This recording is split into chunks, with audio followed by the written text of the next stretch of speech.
Parenting is humanity's most demanding job, yet adults are left with zero formal training to execute it. When Luis Moro found himself the single father of 2 toddlers, the standard advice failed him. He took 24 years of executive human development training and built a structured methodology to survive.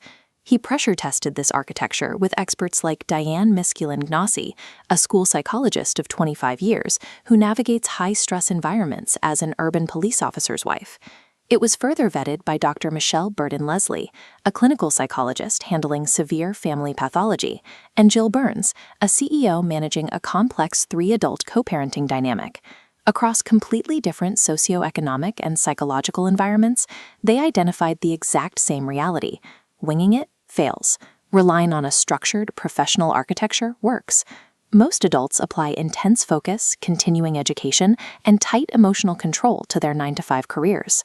But when they come home to the people who actually represent their legacy, that rigor vanishes. Parenting becomes an improvised side project. Operating on autopilot carries a heavy psychological cost. Without a clear framework, parents spend their evenings feeling chronically insecure, entirely reactive to their children's moods, and suffocated by the chaos of their own households. When we divorce our professional, executive-level identity from our role at home, we guarantee a continuous loop of dysfunction. This document requires an identity shift. When asked what you do, stop answering with your job title and declare, "I am a professional parent." You don't abandon your career. You simply apply that same executive-level focus and skill acquisition to your family life. Once you adopt this context, the goal of parenting becomes highly specific: to deliberately raise fully functioning, self-determining children.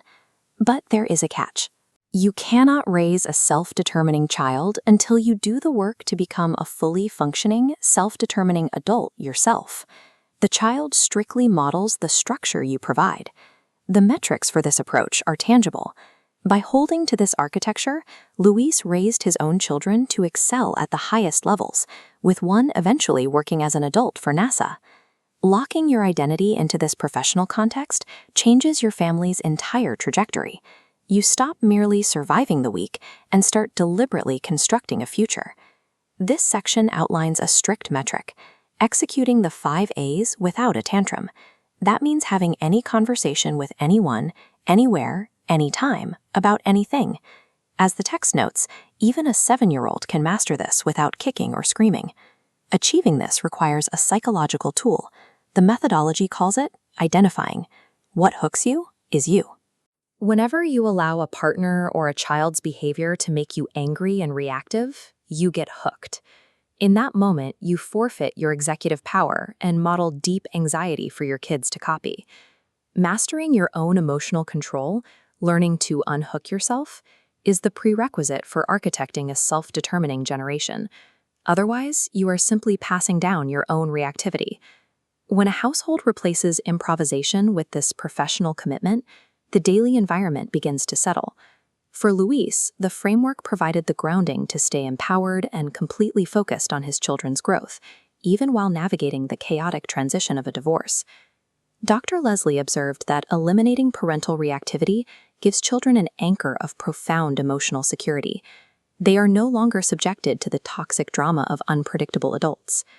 As highlighted in this transcript, Diane points out that this framework builds deep mutual respect between co-parents. Instead of competing or trying to control one another, they unite to support a shared journey. And for executives like Jill, it delivers the courage to take ultimate responsibility. When faced with a terrifying situation, like a 16-year-old repeatedly running away, parents have the framework to intervene decisively, without fear. Collectively, these changes end the cycle of household drama. Raising children stops being a thankless, reactive chore and becomes a deliberate act of leadership. We can no longer afford to treat our greatest legacy with less rigor and intention than we do our day jobs. Declare, "I am a professional parent" today, and commit to raising a fully functioning, completely self-determining generation.